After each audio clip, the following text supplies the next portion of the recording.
ನಮಸ್ಕಾರ ಸ್ನೇಹಿತರೆ, ನಮ್ಮ ಅಶ್ವಿನಿ ಯೂಟ್ಯೂಬ್ ಚಾನಲ್ಗೆ ನಿಮ್ಮೆಲ್ಲರಿಗೂ ಹೃತ್ಪೂರ್ವಕ ಸ್ವಾಗತ. ಅನುರಾಗ ಅರಳಿತು ಕಥೆಯ 3ನೇ ಅಧ್ಯಾಯ ನಿಮ್ಮೆಲ್ಲರಿಗೂ ಇಷ್ಟವಾಗಿದೆ ಅಂತ ಭಾವಿಸ್ತೇನೆ. ಹಾಗಿದ್ರೆ ಬನ್ನಿ ಸ್ನೇಹಿತರೆ, ಅಧ್ಯಾಯ 4 ಶುರು ಮಾಡೋಣ. ಸುಮಿತ್ ಮತ್ತು ನೀಲ್ ವೇಟರ್ ತಂದು ಕೊಟ್ಟ ಕಾಫಿ ಕುಡಿಯುತ್ತಾ, ಈಗ ಹೇಳು, ಏನು ಉಪಾಯ ಎಂದು ಕೇಳಿದ ನೀಲ್. ಸುಮಿತ್ ತಾನು ಮಾಡಿದ ಉಪಾಯದ ಬಗ್ಗೆ ನೀಲ್ಗೆ ಹೇಳಿದ. ನೀಲ್ಗಂತೂ ತುಂಬಾ ಖುಷಿಯಾಗಿತ್ತು. ಮತ್ತೊಮ್ಮೆ ಕನ್ಫರ್ಮ್ ಮಾಡಿಕೊಳ್ಳೋದಕ್ಕೆ, ಮಗ, ನೀನು ಕೊಟ್ಟ ಉಪಾಯದಿಂದ ಖಂಡಿತ ಈ ಮದುವೆ ನಡೆಯೋದಿಲ್ಲ ತಾನೇ ಎಂದು ಮತ್ತೊಮ್ಮೆ ಕೇಳಲು, ಖಂಡಿತ ಮಗ, ನಾನು ಹೇಳಿದ ಕಂಡೀಷನ್ನ ಒಪ್ಪಿ ಮದುವೆ ಆಗೋದಕ್ಕೆ ಯಾವ ಹುಡುಗಿಯರೂ ಮುಂದೆ ಬರೋದಿಲ್ಲ. ಫಸ್ಟ್ ಆಫ್ ಆಲ್ ಹುಡುಗಿ ಪೇರೆಂಟ್ಸ್ ಒಪ್ಕೊಳ್ಳೋದಿಲ್ಲ. ಖಂಡಿತ ನಾನು ಕೊಟ್ಟ ಉಪಾಯ ಕ್ಲಿಕ್ ಆಗೇ ಆಗತ್ತೆ ಎಂದ ಸುಮಿತ್ ಮಾತಿಗೆ, ಓಕೆ ಮಗ, ನಾನಿನ್ನು ಹೊರಡ್ತೀನಿ, ದಾದಾ ಕಾಯ್ತಿರ್ತಾರೆ ಎಂದ ನೀಲ್ ಅವಸರ ಮಾಡಲು, ಮಗ, ಇನ್ನೊಂದು ಸಾರಿ ಯೋಚನೆ ಮಾಡೋ, ಮದುವೆ ಆದಮೇಲೆ ಕೂಡ ನಿನ್ನ ಬಾಳ ಸಂಗಾತಿ ಮೇಲೆ ಪ್ರೀತಿ ಆಗ್ಬೋದು ಕಣೋ. ಸುಮ್ಮನೆ ಈ ಬೇಡದೇ ಇರೋ ಕಂಡೀಷನ್ನ ಹಾಕಿ ಯಾಕೆ ಮದುವೆ ತಪ್ಪಿಸ್ಕೊಳ್ತೀಯ ಎಂದ ಸುಮಿತ್ ಮಾತಿಗೆ, ಯೋಚನೆ ಮಾಡಾಗಿದೆ. ನನ್ನ ತೀರ್ಮಾನದಿಂದ ನಾನು ಖಂಡಿತ ಹಿಂದೆ ಸರಿಯಲ್ಲ ಎಂದ ನೀಲ್ ದೃಢವಾಗಿ. ಸರಿ ಮಗ, ನಾನು ಹೇಳೋಷ್ಟು ಹೇಳಿದ್ದೀನಿ, ಮಿಕ್ಕಿದ್ನೇನೆ ಬಿಟ್ಟಿದ್ದು ಎಂದು ಸುಮಿತ್ ಕೂಡ ಮನೆ ಕಡೆ ಹೊರಟ. ಸಂಜೆ ನಡೆದ ಘಟನೆ ನೆನಪಿಸಿಕೊಂಡ ನೀಲ್ ಒಬ್ಬನೇ ನಗುತ್ತಿದ್ದುದನ್ನು ನೋಡಿ, ಯಾಕೆ ನೀಲ್, ಏನಾಯ್ತೋ, ಒಬ್ಬನೇ ನಗ್ತಿದ್ಯಾ ಎಂದು ಚಲಪತಿಯವರು ಕೇಳಲು, ಏನಿಲ್ಲ ತಾತ, ಏನೋ ನೆನಪಾಯಿತು, ಅದಕ್ಕೆ ನಗ್ತಿದ್ದೆ ಅಷ್ಟೆ ಎಂದ ನೀಲ್ಗೆ, ನನಗೂ ಹೇಳೋ, ನಾನು ನಗ್ತೀನಿ ಎಂದವರಿಗೆ, ತಾತ, ಅಷ್ಟೊಂದೇನು ಇಂಪಾರ್ಟೆಂಟ್ ಅಲ್ಲ ಬಿಡಿ ಎಂದು ಆ ವಿಷಯಕ್ಕೆ ವಿರಾಮ ಬಿಟ್ಟ. ಈ ಕಡೆ ಪ್ರಭಾಕರ್ ಅವರು ಮನೆಗೆ ಹೋಗದೆ ಅರ್ಧ ದಾರಿಯಲ್ಲೇ ಕಾರ್ ವಾಪಸ್ ಭಾರದ್ವಾಜ್ ಮ್ಯಾನ್ಷನ್ ಕಡೆಗೆ ಚಲಾಯಿಸಿದರು. ಪ್ರಭಾಕರ್ ತಮ್ಮ ಹೆಂಡತಿಗೆ ಕಾಲ್ ಮಾಡಿ, ನಾನು ಬರೋದು ಸ್ವಲ್ಪ ಲೇಟ್ ಆಗುತ್ತೆ ಎಂದು ಹೇಳಿ, ಹಾಂ, ಸ್ನೇಹ ಬಂದ್ಲಾ ಎಂದು ಕೇಳಿದಾಗ, ಸರಿ ರೀ, ಸ್ನೇಹ ಈಗ ತಾನೇ ಬಂದು ಎಂದು ಹೇಳುತ್ತಿದ್ದ ಹಾಗೆ ಕರೆ ಕಟ್ ಮಾಡಿದ ಪ್ರಭಾಕರ್ ಸೀದಾ ಭಾರದ್ವಾಜ್ ಮ್ಯಾನ್ಷನ್ ಮುಂದೆ ಕಾರ್ ನಿಲ್ಲಿಸಿದರು.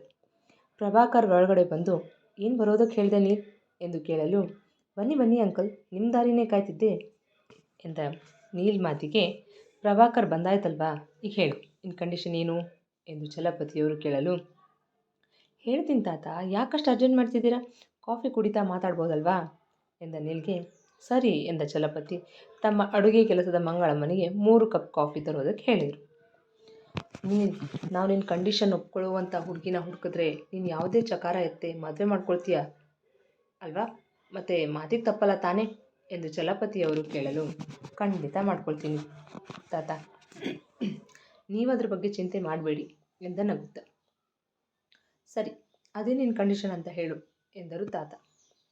ತಾತ ಮತ್ತು ಪ್ರಭಾಕರ್ ಅವರು ನೀನು ಯಾವ ಕಂಡೀಷನ್ ಹೇಳ್ತಾನೆ ಎಂಬ ಕಾತುರದಲ್ಲಿ ಅವನನ್ನೇ ನೋಡುತ್ತಿದ್ದರು.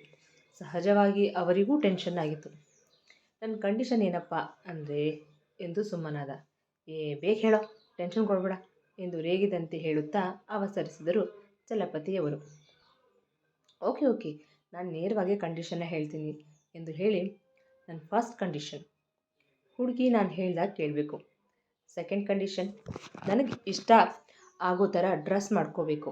ನಾನು ಯಾವ ಬಟ್ಟೆ ಹಾಕೋ ಅಂತೀನೋ ಅದನ್ನೇ ಹಾಕೋಬೇಕು. ಥರ್ಡ್ ಕಂಡೀಷನ್, ನಾನು ಎಲ್ಲಿಗೆ ಹೋಗ್ತೀನಿ, ನಾನು ಏನು ಮಾಡ್ತೀನಿ, ಎಷ್ಟೊತ್ತಿಗೆ ಬರ್ತೀನಿ ಅಂತ ನನ್ನ ಪ್ರಶ್ನೆ ಮಾಡೋ ಹಾಗಿಲ್ಲ. ಫೋರ್ತ್ ಕಂಡೀಷನ್, ನಾನು ಎಷ್ಟೊತ್ತಿಗೆ ಮನೆಗೆ ಬರಲಿ, ನಾನು ಬರೋವರೆಗೂ ಕಾದು ನನಗೆ ಊಟ ಬಡಿಸಿ ನಾನು ತಿಂದಾದ್ಮೇಲೆ ಅವಳು ಊಟ ಮಾಡಬೇಕು. ಫಿಫ್ತ್ ಕಂಡೀಷನ್, ನನ್ನ ಜೊತೆ ಮನೆಯಲ್ಲೂ ಅಲ್ಲದೆ ಆಫೀಸ್ನಲ್ಲೂ ವರ್ಕ್ ಮಾಡಬೇಕು. ಸಿಕ್ಸ್ತ್ ಕಂಡೀಷನ್, ಇವೆಲ್ಲ ಕಂಡೀಷನ್ನ ನನ್ನ ಮದುವೆ ಆಗೋ ಹುಡುಗಿಗೆ ಒಪ್ಪಿಗೆ ಇರಬೇಕು, ಹಾಗೆ ಅವ್ರ ಫ್ಯಾಮ್ಲಿಗೂ ಗೊತ್ತಿರಬೇಕು, ಹಾಗೆ ಇದಕ್ಕೆ ಅವರಿಗೂ ಒಪ್ಪಿಗೆ ಇರಲೇಬೇಕು. ಸೆವೆಂತ್ ಕಂಡೀಷನ್, ನಾನು ಹೇಳಿರೋ ಕಂಡೀಷನ್ನಲ್ಲಿ ಒಂದು ಕಂಡೀಷನ್ ಮೀರಿ ನಡ್ಕೊಂಡ್ರು ತೆಪ್ಪಗೆ ಬಾಯಿ ಮುಚ್ಕೊಂಡು ಡೈವರ್ಸ್ ಕೊಟ್ಟು ಹೋಗ್ತಿರ್ಬೇಕು. ಏಯ್ಟ್ ಕಂಡೀಷನ್, ನಾಳೆ ನನ್ನ ಜೊತೆ ಹೊಂದ್ಕೊಂಡು ಹೋಗದೆ ಡೈವರ್ಸ್ ಕೊಟ್ಟು ಹೋದ್ಮೇಲೆ ಅವಳಾಗಲಿ ಅವಳ ಫ್ಯಾಮಿಲಿ ಆಗಲಿ ನನ್ನ ಬ್ಲೇಮ್ ಮಾಡೋ ಹಾಗಿಲ್ಲ. ಇವೆಲ್ಲ ಕಂಡೀಷನ್ನ 1 ವರ್ಷದವರೆಗೂ ಪಾಲಿಸಿದ್ರೆ, ಇದರಲ್ಲಿ ಯಾವ ಕಂಡೀಷನ್ನು ತಪ್ಪದೆ ನಡ್ಕೊಂಡ್ರೆ ನಾನು ಅವಳ ಜೊತೆ ಜೀವನ ಪೂರ್ತಿ ನನ್ನ ಹೆಂಡತಿ ಅಂತ ಒಪ್ಕೊಂಡು ಸಂಸಾರ ಮಾಡ್ತೀನಿ ಎಂದ ನೀಲ್ ನಗುತ್ತ ಹೇಳಲು, ಪ್ರಭಾಕರ್ ಮತ್ತು ತಾತ ಇಬ್ಬರು ತಲೆ ಮೇಲೆ ಕೈ ಹೊತ್ತು ಕೂತರು. ನೀಲ್, ಏನೋ ಇದು, ಮದುವೆ ಅಂದ್ಕೊಂಡಿದ್ಯೋ ಅಥವಾ ಬಿಸ್ನೆಸ್ ಅಂದ್ಕೊಂಡಿದ್ಯೋ, ಒಳ್ಳೆ ಡೀಲ್ ಮಾಡ್ಕೊಳ್ಳೋ ಥರ ಕಂಡೀಷನ್ ಹಾಕ್ತಿದ್ಯಾ ಎನ್ನಲು, ತಾತ, ಅದೆಲ್ಲ ನನಗೆ ಗೊತ್ತಿಲ್ಲ. ನಾನು ಹೇಳಿದ ಕಂಡೀಷನ್ಗೆ ಒಪ್ಪೋ ಹುಡುಗಿನ ಹುಡುಕಿದ್ರೆ ಅವಳು ಕುರುಡಿನೋ ಕುಂಟಿನೋ ಕುರುಪಿನೋ ಏನೇ ಆಗಿದ್ರೂ ಅವಳಿಗೆ ನಾನು ಕಣ್ಣು ಮುಚ್ಚಿ ತಾಳಿ ಕಟ್ತೀನಿ. ಈಗ ಆ ಫೋಟೋಸ್ ಕೊಡಿ, ನಾನು ನೋಡಿ ಹೇಳ್ತೀನಿ ಎಂದು ತನ್ನ ತಾತ ಆರಿಸಿದ ಆ 4 ಹುಡುಗಿಯರ ಫೋಟೋಗಳನ್ನು ತೆಗೆದುಕೊಂಡು ರೂಮಿಗೆ ಹೋದ. ತಮ್ಮ ಮೊಮ್ಮಗ ಹೋದ ದಾರಿಯನ್ನೇ ನೋಡುತ್ತಾ ಪ್ರಭಾಕರ್ ಇವನೇನು ಈ ರೀತಿ ಹೇಳೋದಾ, ಈಗೇನು ಮಾಡೋದು ಎಂದರು ಚಿಂತೆಯಲ್ಲಿ. ಸರ್, ಈ ರೀತಿ ಕಂಡೀಷನ್ ಒಪ್ಪಿ ಮದುವೆ ಆಗೋದಕ್ಕೆ ಯಾವ ಹುಡುಗಿ ಮುಂದೆ ಬರ್ತಾಳೆ? ಅದು ಅವ್ರ ಫ್ಯಾಮ್ಲಿ ಕೂಡ ಈ ಕಂಡೀಷನ್ನ ಒಪ್ಕೋಬೇಕಂತೆ. ಸರ್, ನಿಜ ಹೇಳ್ತೀನಿ, ನಿಮ್ಮ ಮೊಮ್ಮಗ ಸಾಮಾನ್ಯದವನಲ್ಲ. ನೀವು ಚಾಪೆ ಕೆಳಗೆ ತೂರಿದ್ರೆ ನಿಮ್ಮ ಮೊಮ್ಮಗ ರಂಗೋಲಿ ಕೆಳಗೆ ತೂರ್ತಿದ್ದಾನೆ ಎಂದ ಪ್ರಭಾಕರ್ ಮಾತಿಗೆ, ನಮ್ಮ ಪ್ರಯತ್ನ ನಾವು ಮಾಡಲೇಬೇಕು ಪ್ರಭಾಕರ್. ಒಂದು ಗಂಡು ಹುಟ್ಟಿದೆ ಅಂದರೆ ಒಂದು ಹೆಣ್ಣು ಇರದೇ ಇರುತ್ತಾ? ಆ ದೇವ್ರು ಹುಟ್ಟುವಾಗಲೇ ಜೋಡಿ ಮಾಡಿ ಕಳಿಸಿರ್ತಾನಂತೆ. ಇವನಿಗೆ ಇವಳೇ ಜೋಡಿ ಆಗಬೇಕು ಅಂತ. ಆ ವಿಧಿ ಲಿಖಿತನ ಯಾರೂ ತಪ್ಪಿಸೋದಕ್ಕೆ ಸಾಧ್ಯ ಇಲ್ಲ. ಪ್ರಭಾಕರ್, ನನ್ನ ಮನಸ್ಸು ಹೇಳ್ತಿದೆ, ಇವನ ಕಂಡೀಷನ್ ಒಪ್ಪಿ ಮದುವೆ ಆಗಿ ಇವನನ್ನು ಬದಲಾಯಿಸಿ ಇವನ ಜೀವನಕ್ಕೆ ಬೆಳಕಾಗಿ ಬರೋ ಹುಡುಗಿ ಸಿಕ್ಕೇ ಸಿಗ್ತಾಳೆ ಅಂತ ಎನ್ನಲು, ಆದರೂ ಈ ಥರದ ಕಂಡೀಷನ್ ಒಪ್ಪಿ ಹುಡುಗಿ ಕೊಡೋದು ಅಷ್ಟು ಸುಲಭ ಅಲ್ಲ ಸರ್ ಎಂದನು ಪ್ರಭಾಕರ್ ಕೂಡ ಚಿಂತೆಯಿಂದ. ಸುಲಭ ಅಲ್ಲ ಅಂತ ನನಗೂ ಗೊತ್ತು, ಆದರೆ ಪ್ರಯತ್ನ ಮಾಡದೆ ಬಿಡೋದಕ್ಕೂ ಆಗೋದಿಲ್ಲ. ನೋಡೋಣ, ಈ 4 ಜನ ಹುಡುಗಿಯರಲ್ಲಿ ಯಾರಾದರೂ ಇಷ್ಟ ಆದರೆ ಈ ಕಂಡೀಷನ್ನ ಅವ್ರ ಮುಂದೆ ಇಡೋಣ, ಬಾಕಿ ಆ ದೇವ್ರಿಗೆ ಬಿಡೋಣ ಎಂದವರ ಮಾತಿಗೆ ಪ್ರಭಾಕರ್ ಒಂದು ನಿಟ್ಟುಸಿರು ಬಿಟ್ಟು ಸರಿ ಎಂದು ಮನೆ ಕಡೆ ನಡೆದರು. ರೂಮಿಗೆ ಬಂದ ನೀಲ್ ಆ ಫೋಟೋಗಳನ್ನು ನೋಡದೆ ಹಾಗೆ ಡ್ರಾರ್ನಲ್ಲಿಟ್ಟು ಫ್ರೆಶ್ ಅಪ್ ಆಗೋದಕ್ಕೆ ಹೋದ. 10 ನಿಮಿಷದಲ್ಲಿ ಫ್ರೆಶ್ ಅಪ್ ಆಗಿ ಬಂದು ತನ್ನ ಗೆಳೆಯ ಸುಮಿತ್ಗೆ ಕಾಲ್ ಮಾಡಿದ. ಹೇಳೋ ಮಗ, ಏನಾಯಿತು? ನಾನು ಕೊಟ್ಟ ಪ್ಲಾನ್ ವರ್ಕ್ ಆಯಿತೋ ಇಲ್ವೋ ಎಂದು ಕೇಳುತ್ತಿದ್ದ ಹಾಗೆ ತಾತ ಮತ್ತು ಪ್ರಭಾಕರ್ ಅಂಕಲ್ ಮುಖ ನೋಡಬೇಕಿತ್ತು. ಹಿಂಗೆ ತಿಂದು ಮಂಗನ ಹಾಗೆ ಆಗಿತ್ತು.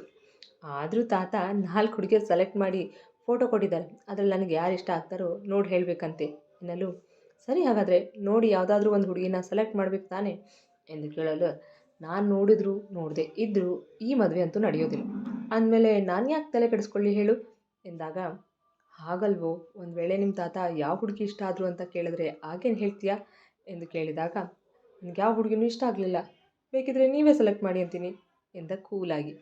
ಅಂದರೆ ಸದ್ಯಕ್ಕೆ ಯಾವ ಪ್ರಾಬ್ಲಮ್ ಆಗೋ ಲಕ್ಷಣ ಕಾಣ್ತಿಲ್ಲ ಅನ್ನು ಎಂದರೆ, ಹ್ಞೂ ಕಣೋ, ಅದೇ ನೆಮ್ಮದಿ ನೋಡು ಎಂದು ಹೇಳಿ ಕರೆ ಕಟ್ ಮಾಡಿದ. ಪ್ರಭಾಕರ್ ಮನೆಗೆ ಬಂದರು. ಅವರ ಸಪ್ಪೆ ಮುಖ ನೋಡಿ ಅವರ ಹೆಂಡತಿ ವತ್ಸಲ, ಯಾಕ್ರಿ ಏನಾಯಿತು, ಮುಖ ಯಾಕೆ ಸಪ್ಪಗಿದೆ ಎಂದು ಕೇಳಲು, ನನಗೆ ತುಂಬ ತಲೆನೋತಿದೆ, ಒಂದು ಕಪ್ ಸ್ಟ್ರಾಂಗ್ ಕಾಫಿ ತೊಗೊಂಡು ಬರ್ತೀಯಾ ಎಂದು ಕೇಳಲು, ಸರಿ ರೀ ಈಗ ತಂದೆ ಎಂದು ಅಡುಗೆ ಮನೆಗೆ ಹೋದರು ವತ್ಸಲ.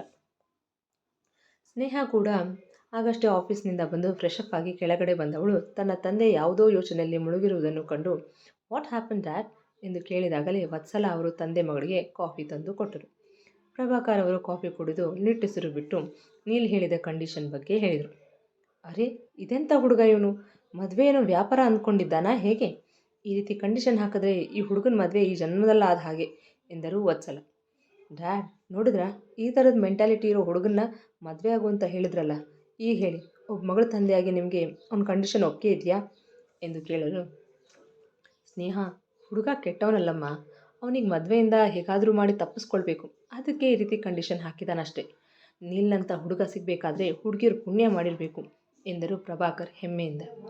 ಸಾರಿ ಡ್ಯಾಡ್, ನನಗೆ ಆ ಪುಣ್ಯ ಬೇಕಾಗಿಲ್ಲ, ಈ ತಲೆ ಕೆಟ್ಟವನ ಮದುವೆ ಆಗಿ ನನ್ನ ತಲೆ ಕೆಟ್ಟರೆ ಕಷ್ಟ ಎಂದು ಹೇಳಿ ನಗುತ್ತಿದ್ದ ಮಗಳ ಮಾತು ಕೇಳಿ ಕೋಪ ಬಂದು ಬಿಟ್ಟಿತು ವತ್ಸಲ ಅವರಿಗೆ. ಏನ್ರಿ ಸ್ನೇಹ ಹೇಳ್ತಿರೋದು, ನೀವು ನಮ್ಮ ಸ್ನೇಹನಿಗೆ ಅಂಥ ಹುಡುಗನ ಗಂಟು ಹಾಕಬೇಕು ಅಂತಿದ್ರ? ಅವಳು ಒಪ್ಪಿದ್ರು, ನಾನು ಮಾತ್ರ ಖಂಡಿತ ಒಪ್ತಿರ್ಲಿಲ್ಲ ಈ ಮದುವೆಗೆ ಎಂದರು ಕೋಪದಿಂದ. ಈಗ ಎಲ್ಲೇ ಸ್ನೇಹ ಒಪ್ಪಿದ್ದಾಳೆ, ಬೇರೆ ಕಡೆ ಹೆಣ್ಣು ನೋಡ್ತಿದ್ದೀವಿ ಎಂದು. ಮಗಳೇ, ನೀನು ಒಂದು ದಿನ ಖಂಡಿತ ಪಶ್ಚಾತ್ತಾಪ ಪಡ್ತೀಯ, ನೀನಂಥ ಅಪರೂಪದ ಮಾಣಿಕ್ಯನ ಕಳ್ಕೊಂಡೆ ಅಂತ ಹೇಳಿ ತಮ್ಮ ರೂಮಿಗೆ ಫ್ರೆಶ್ ಅಪ್ ಆಗಲು ಹೋದರು. ಈ ಡ್ಯಾಡ್ ಒಂದು ಭಾವನೆಗಳಲ್ಲಿದ್ದ ಬಂಡೆ ಜೊತೆ ಜೀವನ ಮಾಡೋದಕ್ಕಾಗತ್ತಾ? ಅದೇನು ನೋಡಿ ಅಂತಾರೋ ಮಾಣಿಕ್ಯ ಅಂತ, ಆದರೆ ನನಗಂತೂ ಈ ಮಾಣಿಕ್ಯ ಬೇಡ ಎಂದಳು 2 ಭುಜ ಕುಣಿಸಿ. ಸರಿಯಾಗಿ ಹೇಳಿದೆ ಸ್ನೇಹ, ಈ ಥರದ ಹುಡುಗ ನಮ್ಮ ಮನೆಗೆ ಅಳಿಯಾಗಿ ಬರೋದು ಬೇಡ, ಯಾವನೋ ತಲೆ ಕೆಟ್ಟವನೇ ಆಗಿರಬೇಕು, ಅದಕ್ಕೆ ಈ ಥರ ಕಂಡೀಷನ್ ಹಾಕಿದ್ದಾನೆ ಎಂದು ವತ್ಸಲ ಅವರು ಕೂಡ ರೂಮಿಗೆ ಹೋದರು. ಓ ಗಾಡ್, ನೀಲ್ ಕಂಡೀಷನ್ಗೆ ಒಪ್ಪಿ ಮದುವೆ ಆಗೋ ಹುಡುಗಿ ಎಲ್ಲಿದ್ದಾಳೋ ನಾ ಕಾಣೆ, ಫಸ್ಟ್ ಆಫ್ ಆಲ್ ಸಿಗ್ತಾಳೆ ಅನ್ನೋದೇ ಡೌಟು, ಇನ್ನು ಮದುವೆ ಆದ ಹಾಗೆ ಎಂದಳು ವ್ಯಂಗ್ಯವಾಗಿ ನಗುತ್ತಾ. ಮುಂದುವರಿಯುವುದು. ಕೇಳಿದ್ರಲ್ವಾ ಸ್ನೇಹಿತರೆ, ಅನುರಾಗ ಅರಳಿತು ಕಥೆಯ 4ನೇ ಅಧ್ಯಾಯ. ಈ ಸಂಚಿಕೆ ನಿಮಗೆ ಇಷ್ಟವಾಗಿದ್ದರೆ ಒಂದು ಲೈಕ್ ಕೊಡಿ, ನಿಮ್ಮ ಅಭಿಪ್ರಾಯವನ್ನು ಕಮೆಂಟ್ನಲ್ಲಿ ತಿಳಿಸಿ. ಹಾಗೆ ಇನ್ನೂ ಯಾರೆಲ್ಲ ನಮ್ಮ ಚಾನಲ್ ಸಬ್ಸ್ಕ್ರೈಬ್ ಮಾಡಿಲ್ವೋ ಈಗಲೇ ಸಬ್ಸ್ಕ್ರೈಬ್ ಮಾಡ್ಕೊಳ್ಳಿ, ಪಕ್ಕದಲ್ಲಿರೋ ಬೆಲ್ ಐಕಾನ್ ಒತ್ತೋದನ್ನು ಮರಿಬೇಡಿ. ಹಾಗೆ ಮುಂದಿನ ಅಧ್ಯಾಯದಲ್ಲಿ ಮತ್ತೆ ಸಿಗೋಣ. ಧನ್ಯವಾದಗಳು.